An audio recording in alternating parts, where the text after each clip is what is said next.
An email from Barnes& Noble surprised me at first. Then it disappointed me, and the more I read it, the more pissed I was. The buyer has decided not to stock The Boy and the Big White Rock on the shelves of our retail stores at this time. Shit. If it's the same buyer I called an asshole years ago, as of this moment, February 21st, 25, they still owe me for my book sales in their store. So this morning, I'm on the treadmill flipping through, I don't know, TikTok, YouTube, one of them, and I hear this Joe Rogan guy telling how he'll start his day talking to himself, telling himself he's going to have a good day. He'll make it a good day on his own. Something like that. I swear hearing that motivated me. I tilted my treadmill up to 3 and sped it a notch while savoring what that Joe dude said, and then my brain kind of like segued, and I remembered when I was a kid and something my dad would always tell me if someone took me down. Son, he'd say, if a big dog runs at you, just whistle for it. Damn. Thanks, Joe Rogan.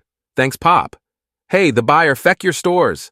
Why would anybody waste valuable time or burn gas driving to a bookstore only to risk catching flu, COVID, or a cold if they don't get mugged in a parking lot walking on the way in or out?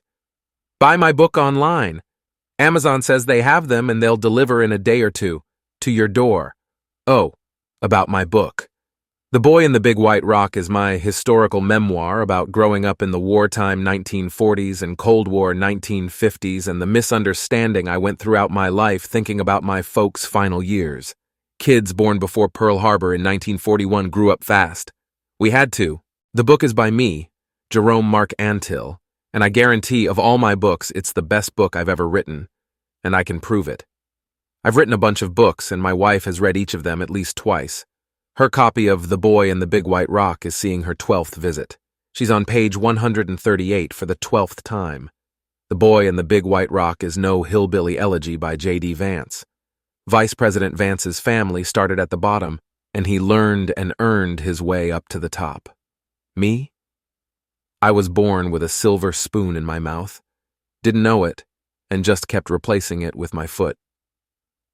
The Boy and the Big White Rock is the coming of age of a young boy who grew so tall his feet haven't been in bed in 70 years. I think The Boy and the Big White Rock is my Old Man in the Sea by Hemingway. It's my Catcher in the Rye by Salinger.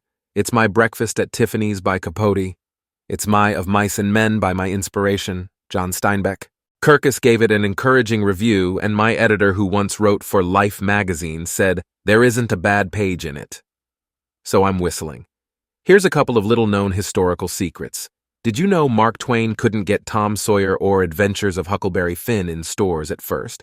So he hired salespeople to go door to door and sell subscriptions of the books, 1 chapter a week. Did you know Charles Dickens struggled getting Oliver published, so gave it to a newspaper to serialize, and that created critic and reader favor? Buy my book, The Boy and the Big White Rock. You won't be disappointed. Oh, it's been a good road I've been on for my 80-plus years. That's certain. But I'd just love to see 1 or 2 more big pops in my lifetime. After all, life ain't the road, it's the ride.